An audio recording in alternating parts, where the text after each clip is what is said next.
Namo tassa bhagavato arahato samma sambuddhassa. Namo tassa bhagavato arahato samma sambuddhassa.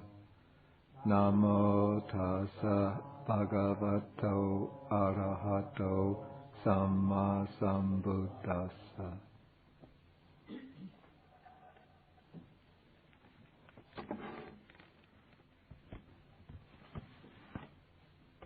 Okay, we are examining the Majjhima Nikaya Sutta number 27, the shorter discourse on the simile of the elephant's footprint.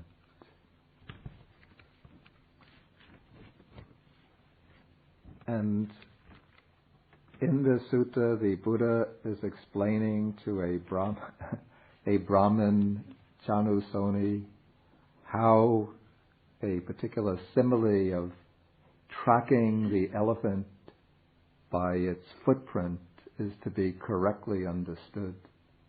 And he does this by developing a schematism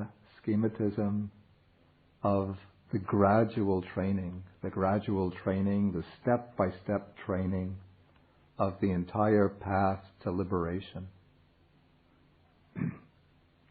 And this is the training for those who have entered upon the homeless life and are ready to pursue that training with full earnestness all the way to its final stages. And so far I have been explaining we've covered what I call the preconditions for the gradual training. That is the arising of the Buddha in the world and his teaching of the Dhamma. Then a layperson hears the Dhamma and acquires faith. Possessing that faith, the person goes forth into homelessness. And as the second major step, after going forth, undertakes the training in sila, or moral restraint. And so far I have covered the aspect of sila relating to right bodily action, the training relating to right speech, and then various minor principles of moral training in which the main emphasis is on the right livelihood.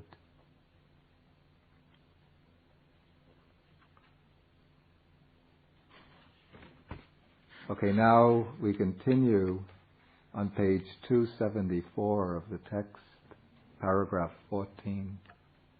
This is a section dealing with a virtue known as contentment, in Pali, santosa, or also known as santuti.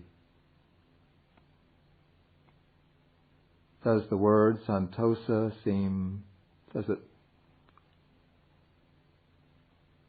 familiar? Does it connect with another word that you might be familiar with? You might have seen before? If you take away the prefix, S-A-N, just take the main part, tosa.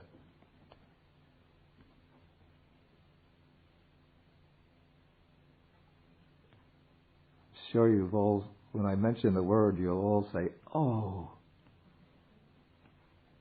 I'll give you a hint. I don't want to give the hint since it's such a giveaway once I mention the hint. Where is Maitreya Buddha?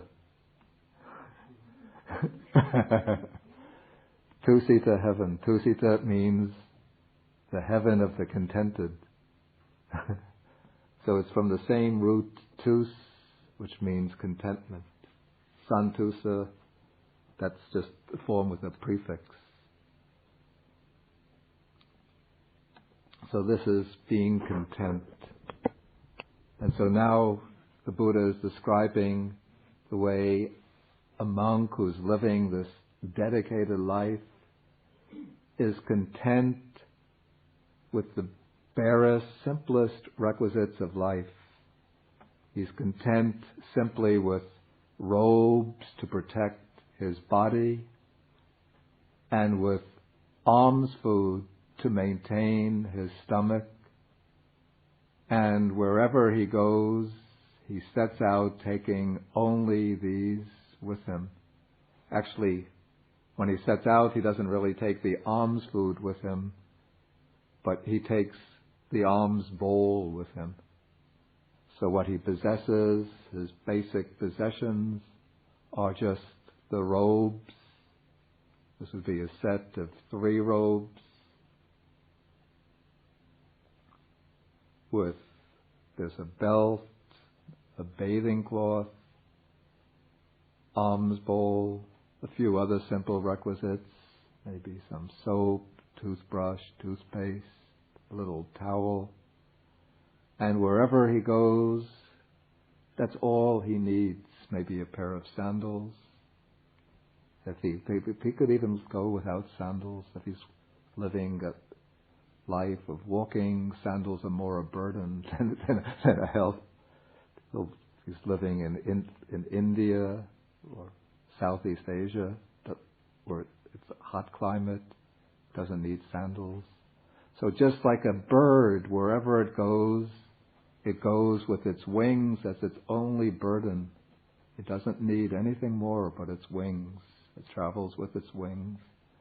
So the monk, he's content with the robes to protect his body and to taking the alms bowl, to go collecting alms food to maintain his stomach.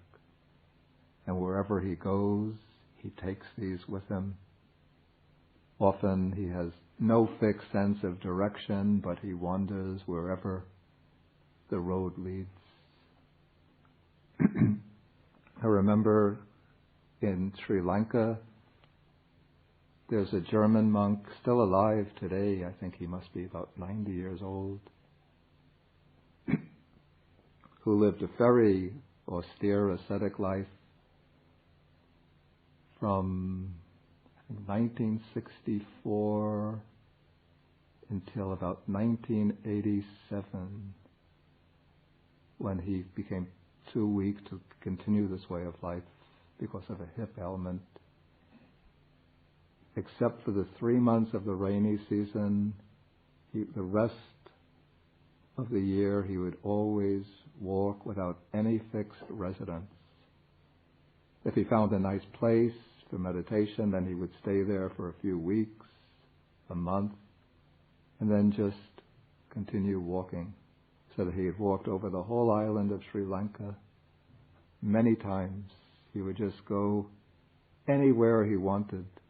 I remember one time he was in Colombo. He would come from time to time if he needed some medical treatment. Then when he left, he would have his bag with him. And some man had seen him leaving the monastery where he was staying, walking towards the corner. And the man had asked him, "Venerable Sir, where are you going?" He knew that he was leaving the monastery to continue his walking tour. He said, "I haven't decided yet. When I get to the corner, I'll decide."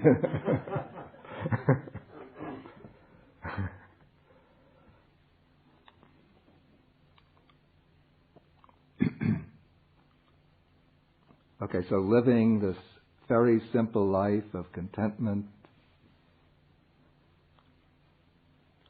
he maintains himself just with the robes, the bowl. Okay, now all of these things taken together, all of these constitute what is called the aggregate of noble virtue, the Arya Sila Kanda. And so possessing this aggregate of noble virtue, or here I have the noble aggregate of virtue, he experiences within himself a bliss that is blameless. This is called in Pali is called anavajja sukha. It could be also understood as the bliss of blamelessness, because one is living a very pure life, a life based upon right action, right speech, right livelihood, a life of simplicity, contentment. This life of purity, pure moral restraint, impacts upon the mind and creates a kind of pure bliss and happiness in the mind. So one experiences a joy of knowing that one is leading a blameless life. And this happiness swells up and envelops the mind, uplifts the mind of the practitioner.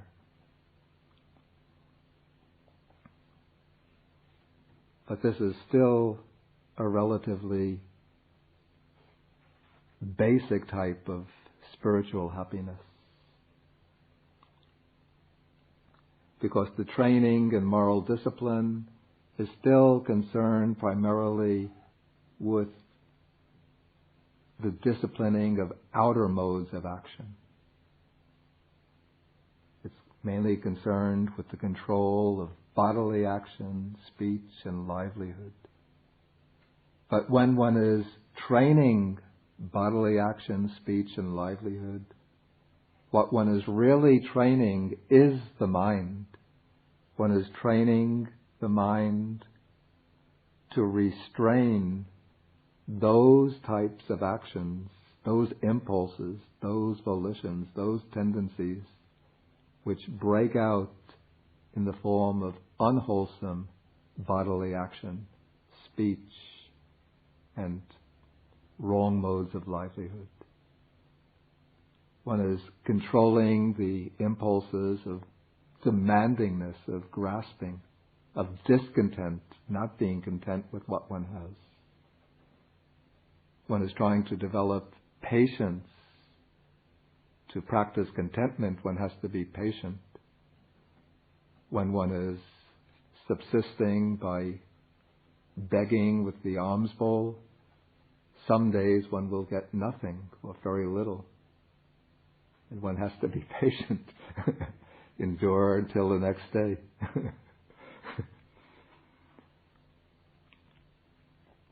Sometimes one will get food which doesn't agree with one, and so one will have to eat it anyway and be content with it.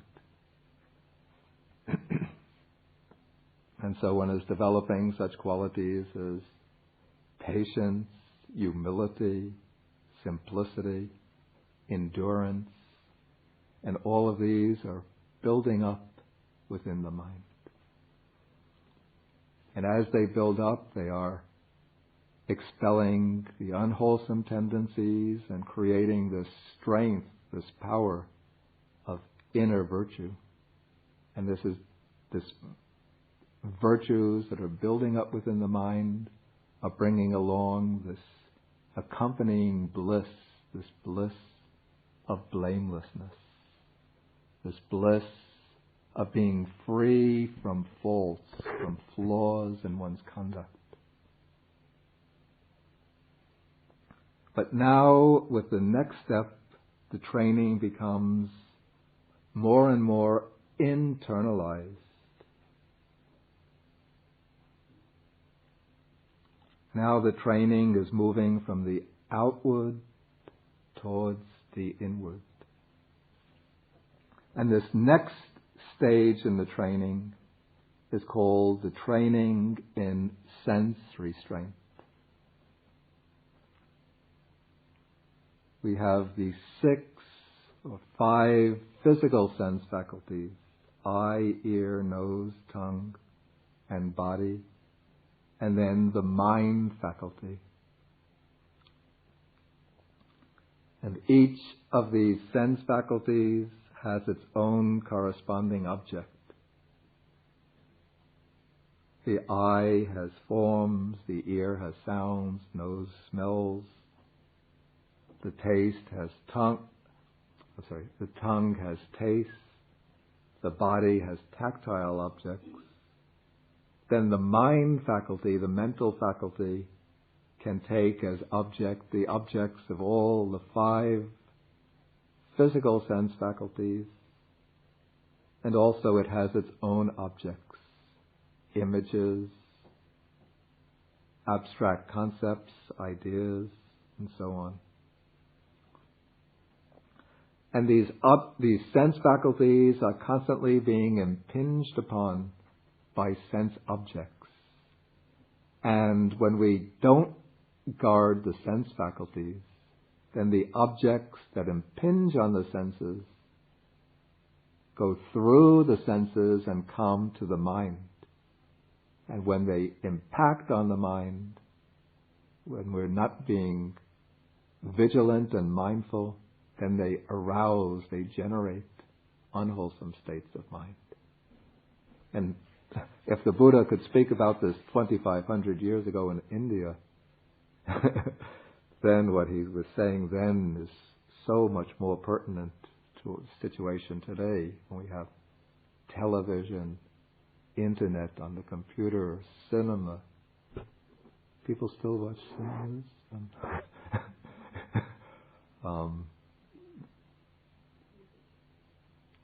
Television and some of the other things. I'm afraid to mention things because... Excuse me? Malls, shopping malls. And they have these things, they used to call them video cassettes. Yeah. VHS. They still do. Yeah. DVDs, that's what it was. Okay, so all the sense enjoyments you want, you just have to make a telephone call or drive out in your car to the shop and you get it all.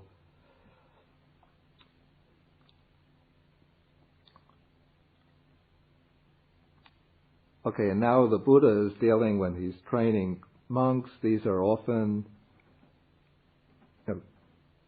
18-year-old boys who have just come off the farm, so to speak, just come off the householders' sons. They've just come off the farms, out of the towns, young men, early 20s, nuns, good young women from good households, late teens, early 20s. So these are people in the prime of life. In fact, there's a sutta, comes in the Samyutta Nikaya, where there's a King Udana, it is. He's speaking to a monk named Pindola Bharavaja, and he's amazed and perplexed how the Buddhist monks he uses the expression, these are young men in the prime of life, black-haired lads endowed with the blessing of youth, yet they're able to sustain the pure spiritual life for their whole life. How are they able to do so? He asks. And one of the answers is that they practice this restraint of the senses.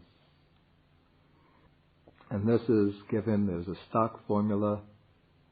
On seeing a form with the eye, he does not grasp at its signs and features. Here 2 terms are used. Signs and features.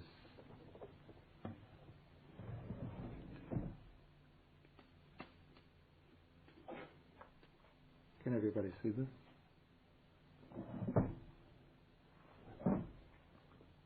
Okay, now what happens when a sense, usually attractive sense object, impinges on the senses. Can you see? First, one gets the general impression.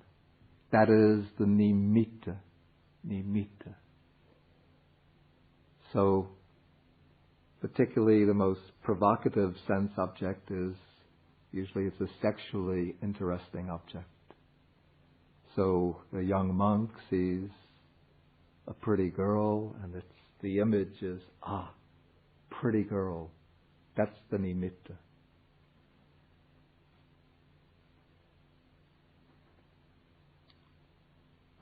The general impression, translated as sign.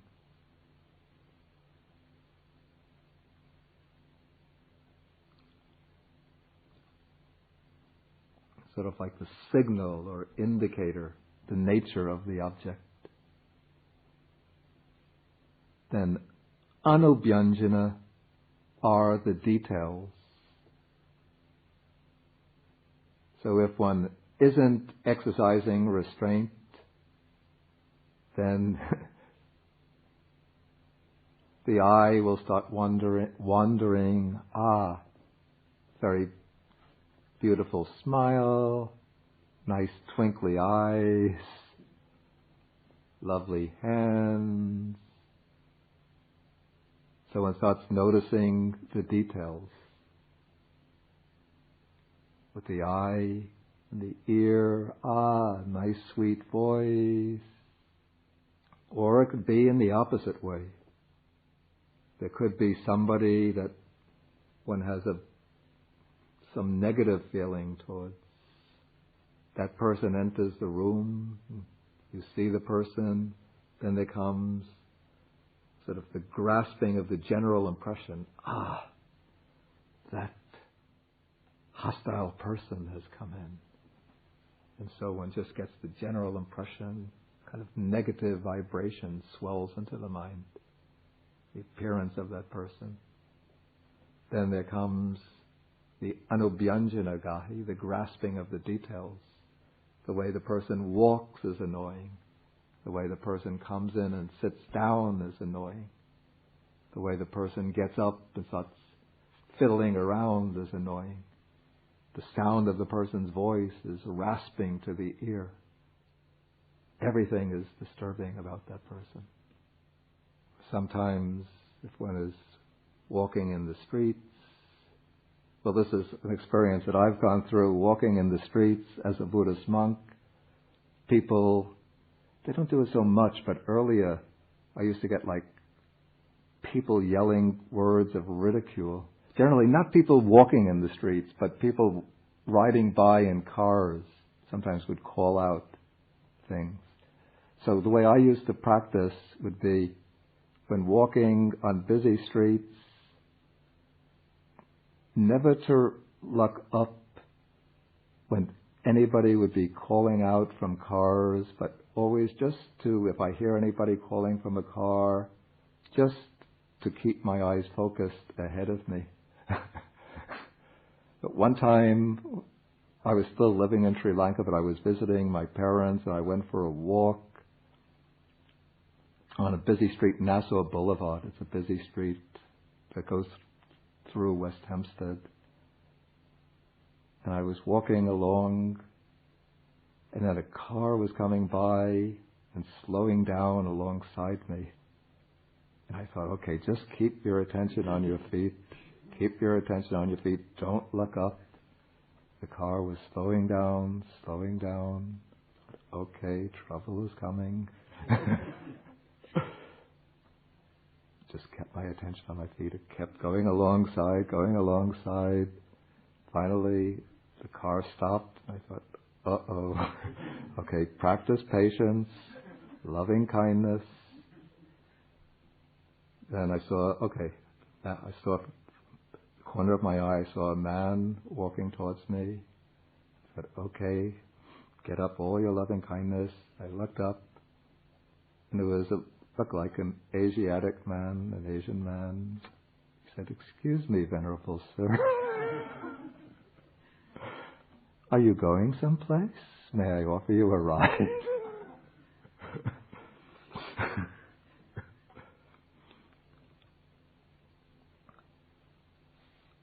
Okay, so this is the practice of sense restraint. One does not grasp at the signs, that's the general impression, or the features, that is, at the details. The reason is that if one left the eye faculty unguarded, that's if one left it unrestrained, then here it's called evil, unwholesome states of covetousness and grief might invade him. It's translated very literally, but what is actually meant by covetousness here would be states of desire, greed, lust, attachment, craving. And by grief, I'm not sure that grief is a good translation. I think actually grief is not a good translation. In fact, I've changed my translation of this word, domanassa. It's better translated dejection, unhappiness. So these are basically the two responses to pleasant stimulation will tend to arouse desire or craving, and unpleasant stimulation will arouse dejection or aversion.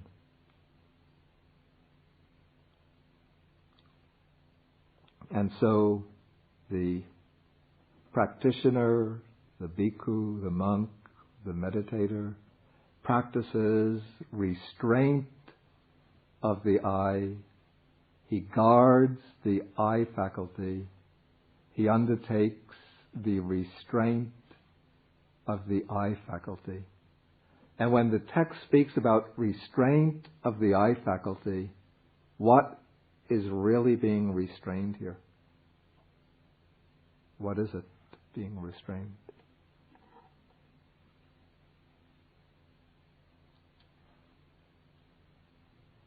It's really the mind. Because one doesn't really restrain the eye itself. The eye naturally sees forms. That's the nature of the eye. In fact, there is a sutta that comes at the end of the Majjhima Nikaya where the Buddha hears about one Brahmin who teaches a type of sense restraint, whose teaching on sense restraint is don't see any forms with the eye, don't hear any sounds with the ear. But if that's the ideal practice of sense restraint, he says, then blind and deaf people would be spiritually advanced.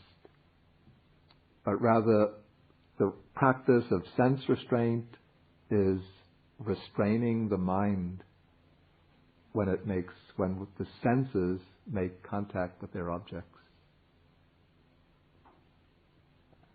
And what is it that enables one to exercise restraint of the mind, particular mental function?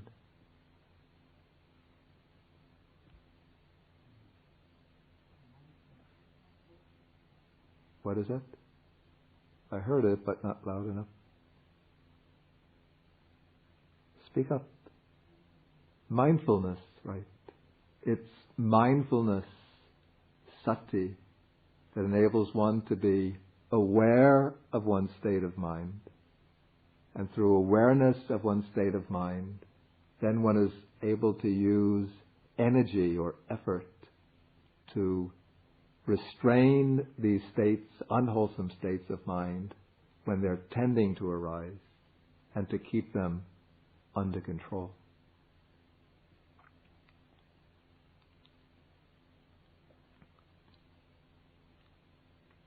And so the same practice applies to each of the sense faculties: ear, nose, tongue, body faculty, and then the mind faculty with regard to its own objects. All of the images that arise, fantasies, ideas, speculations, streams of thought.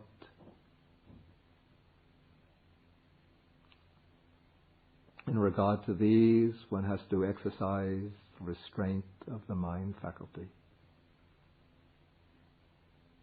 And generally, as the monk is practicing in this way, usually, almost invariably, he's not just practicing out of the blue, but he'll have a basic meditation object to keep his mind focused on and to be returning to as a kind of anchor point for the mind, even when in the midst of activity.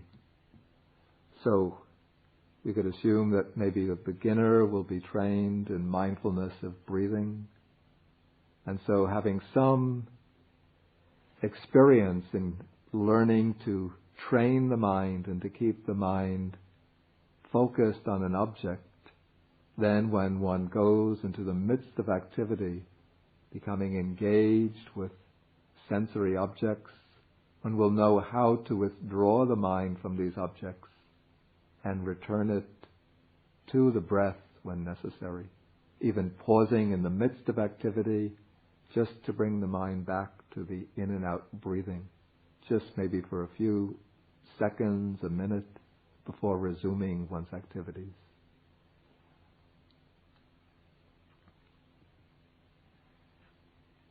Okay, from restraint of the sense faculties, now the faculty of mindfulness is being strengthened. The faculty of energy is being strengthened.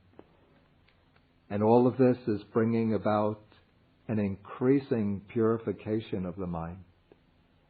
So possessing this noble restraint of the faculties, now the monk, the practitioner, experiences within himself what is called a bliss that is unsullied, unadulterated, uncorrupted. Now that bliss, by observing the precepts, by following the moral discipline, he experienced the bliss, a bliss that is blameless. Now that bliss is becoming stronger, more powerful, becomes called a bliss that is unsullied, uncorrupted, untainted, because of the restraint of the sense faculties. And now the next section introduces the practice of what is called, here it's translated full awareness, but I now prefer another translation, clear comprehension. The Pali word is Samphajanya.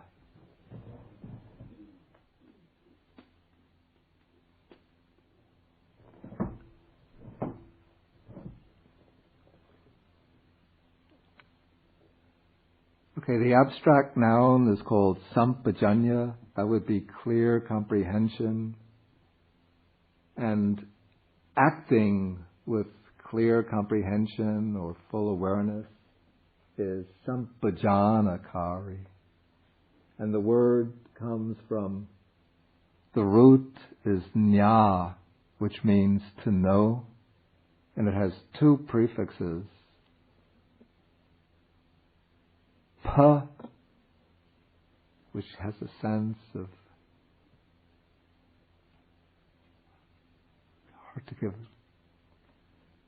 directness. Yeah, Pa has a sense of directness, and Sam has a sense of fullness. From Pa plus Nya,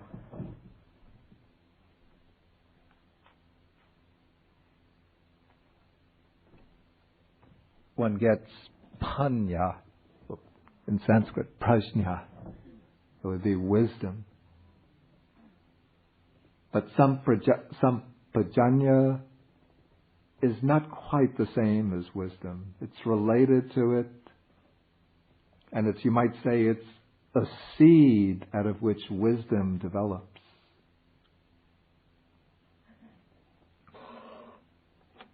But wisdom is a higher quality, a deeper quality than Samphajanya.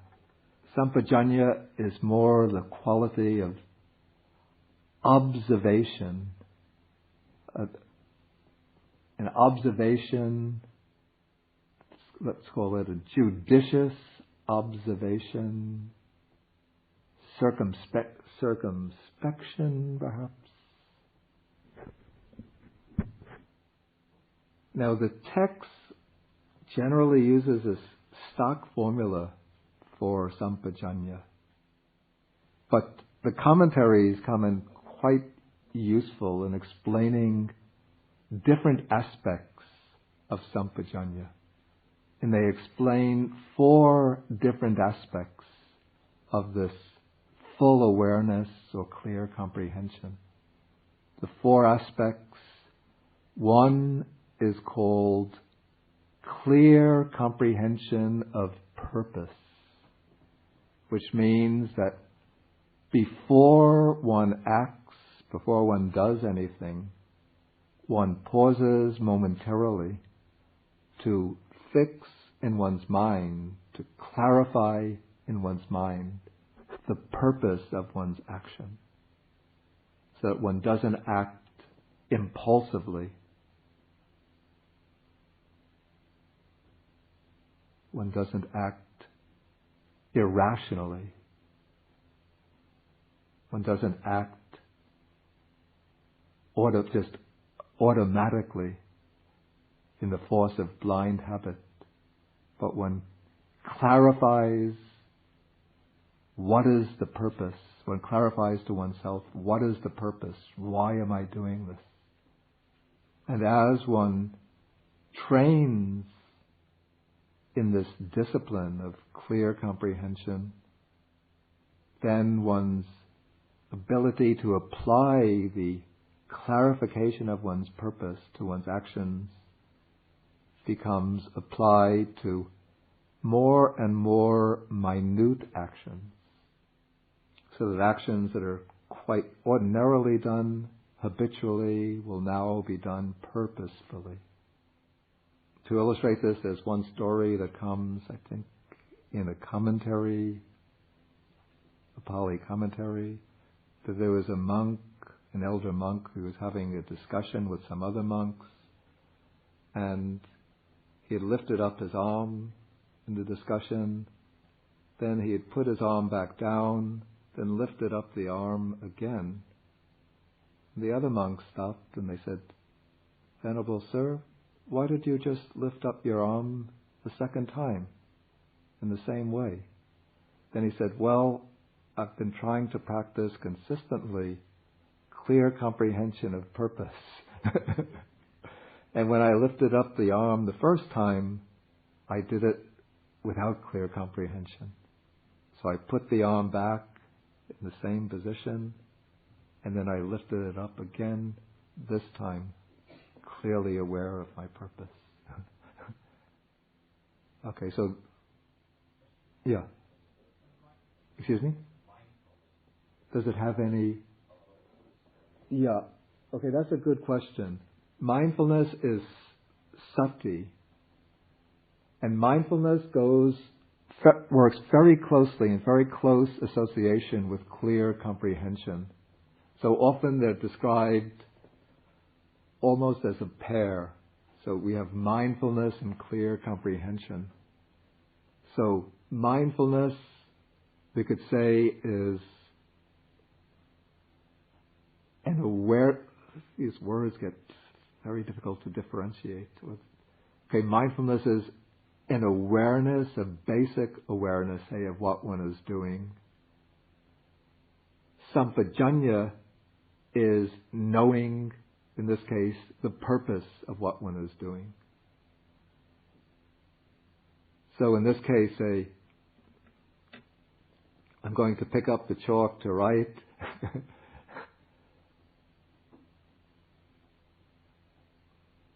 Clear Samphajanya, clear comprehension. I know that I'm picking up the chalk in order to write, mindfulness is being aware that I'm taking up the piece of chalk, picking it up, and then going to the blackboard with.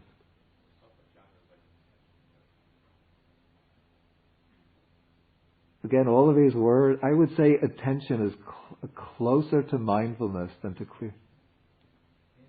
Intention.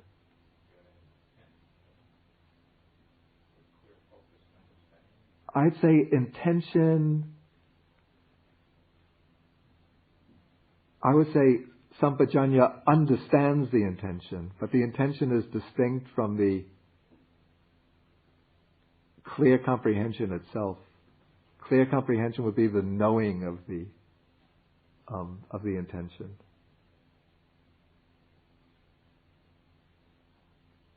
Maybe to give another example that might make the meaning, bring out the meaning, there's an expression, Samphajana Musavada, which could be translated clearly comprehending that one is telling a lie. Telling a deliberate lie. So Samphajana, one knows, one is clearly comprehending, clearly knows, but one is speaking a lie. Here, there's an intention to deceive. That is what motivates the lie. But one is aware that one is doing it. That is the clear comprehension. But that's an unwholesome type. Okay, but let me continue now. Okay, so there's the first type, clear comprehension of purpose. Second type is called clear comprehension of the means. This is clear comprehension of the most suitable means for achieving one's purpose. So having determined one's purpose, one will then consider how one could achieve one's purpose most effectively, and then one will comprehend what is the means to achieve one's purpose. And the third type, meaning is a little obscure.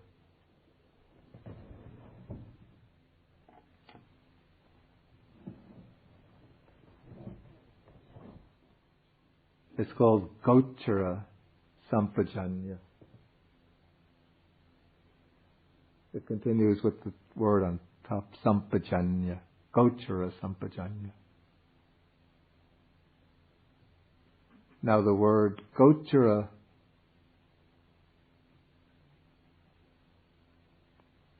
literally means pasture or domain. The Gotchara, it's the place where cattle graze.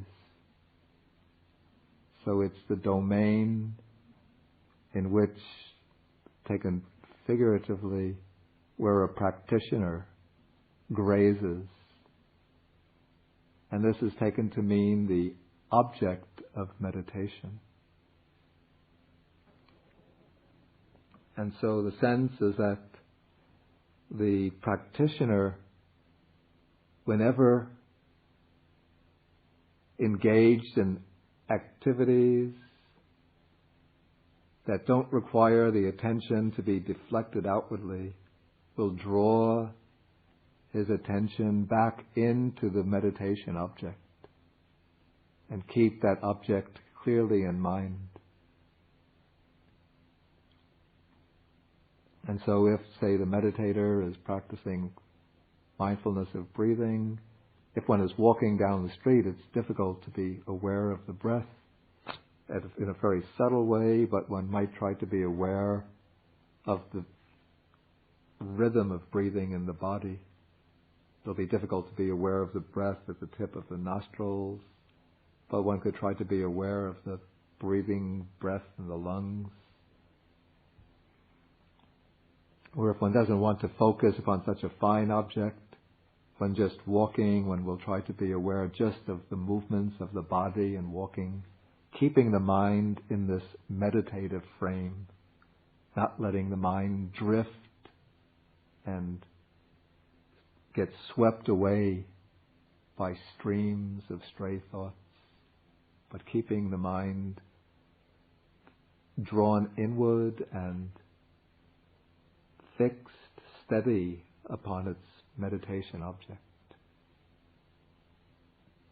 And keeping the mind being clearly aware of the meditation object and clearly aware when one has to let the meditation object, when one has to put the main meditation object down to engage in other activities, and when one will be able to pick up the meditation object and continue to attend to it. Then the fourth type of clear comprehension is called clear comprehension of non-delusion. And this is the point where clear comprehension evolves into panya or prajna. Now this is the clear comprehension which is being exercised within the framework of insight meditation. This is the clear comprehension that one is practicing when one is developing, say, the four foundations of mindfulness, when one is contemplating the body, feelings, states of mind, and mental objects. And as one is clearly comprehending these four foundations of mindfulness, then that clear comprehension is starting to peel away the layers of delusion or ignorance that cover up the nature of the body and the mind. And as one is peeling away those layers of delusion, of ignorance, then the true nature of the bodily and mental phenomena is coming into the open. And when it comes into the open, when the true nature is fully exposed, then one is penetrating it with wisdom directly. And that is panya, prajna. Is there any question about these four types of clear comprehension? Yeah. No. In fact, I'm going to come. Yeah, I'm going to come to this. Yeah, that's sort of anticipating. Maybe I should have got. I just wanted to ask if there are any questions about the four types before I come back to paragraph 16. Yeah. In the translation of the 14, it flies with its wings as its own burden. Yeah. Why would it be considered a burden if that was only means of going? It's just a matter of expression. Just because, just the things that it has to take with it. That's all. Yeah. Okay, so let me then take paragraph 16.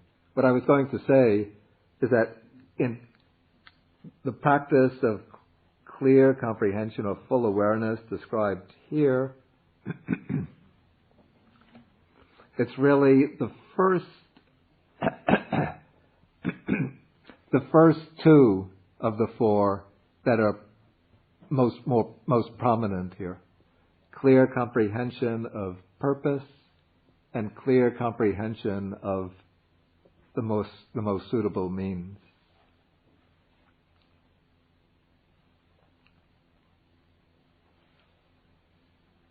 And so the monk is described as one who acts in full awareness or with clear comprehension when going forward, when going out someplace, when returning. Because now he's mindful of all the activities of the mind, so when he has to look up, he's aware of the purpose of looking up. It's not one whose eyes just roam and wander around, but the eyes are usually just, they say, cast down, just a yard or two in front. And when there's some purpose to look up, one will look up mindfully, aware of the purpose. And if there's some reason to look to the side, one will look to the side. And then when there's no more purpose in looking up or looking aside, again, the eyes go just a yard, 2 yards ahead. One acts in full awareness when bending and when extending or bending in the arms. One acts in full awareness when wearing the robes and carrying the outer robe and bowl. One acts in full awareness when eating, drinking, consuming food and tasting. And if one practices this, then no danger of consuming too much food and gaining excess weight. Because it's true. No, it's not, I'm not joking. It's very true. No one eats and one knows exactly when one has had the right amount, and when one reaches that point, then one just naturally stops. One has no need to go on noshing. Is that the word? Is that it? Munching. But I remember noshing. Is that a word that's used? Excuse me? It is. Noshing. I have to relearn my American English. Is it Yiddish? Well, I have to relearn that. And the reason why there's a distinction between eating and consuming food, because, I know, for some reason the Indians decided to give one word for eating things like grains, meat, fish, are put in one category, then vegetables, fruits, nuts, all other foods in another category. So one thing is called eating, the other thing is called consuming. And tasting is just, you want to taste this, let me have a taste of that. Okay, even when going to the toilet, one acts with clear comprehension.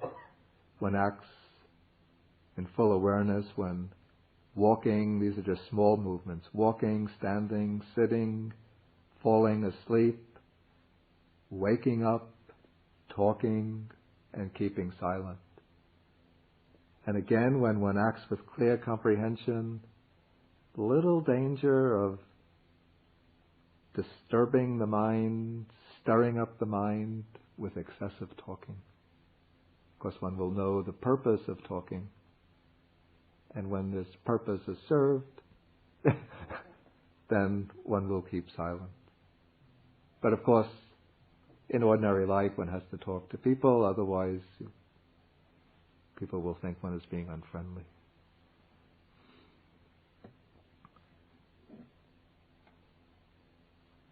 Okay, I think now we've reached a suitable point for cutting off. And then we're getting closer and closer to the elephant.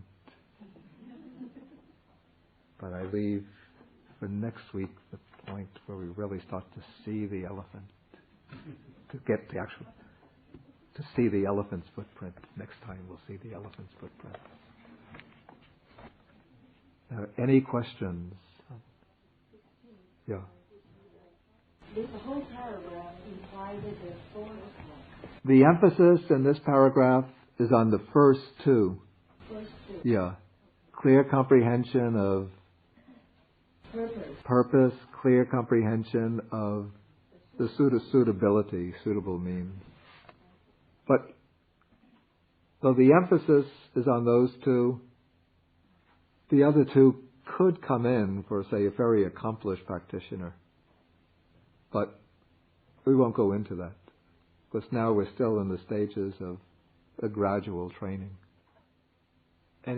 Any further questions? Yeah. Suki. Yeah. Yeah. Yeah. Yeah. I don't want to go into this now because that really is beyond the subject matter of the sutta, of the portion of the sutta that I'm discussing. Yeah.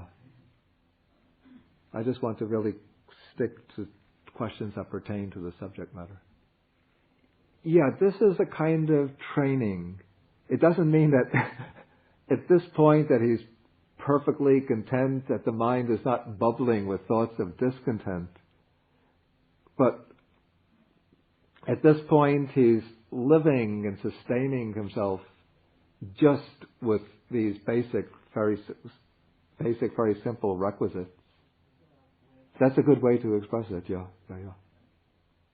Though, supposing that this is an ordinary person, say, with good qualities, there'll be times when he'll be experiencing great happiness and peace, say, just living with these basic requisites, thinking how free I am from the burden of material possessions.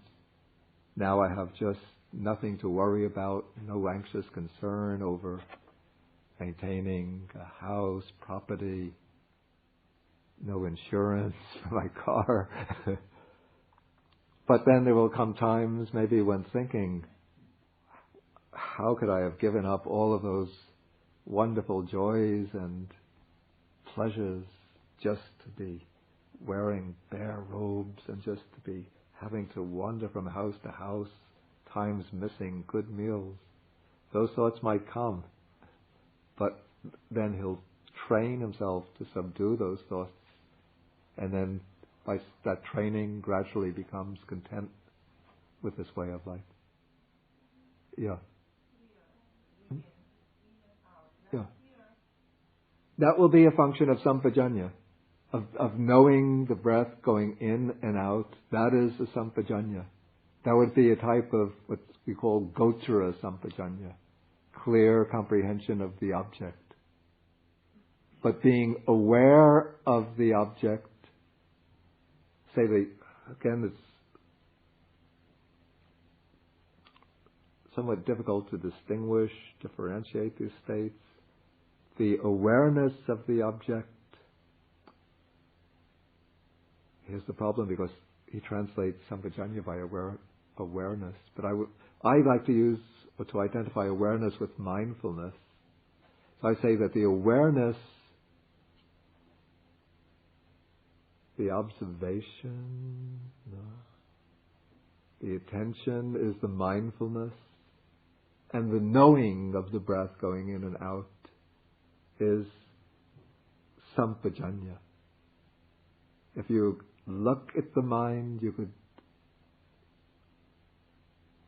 with very subtle attention, you can distinguish those two factors, those two elements.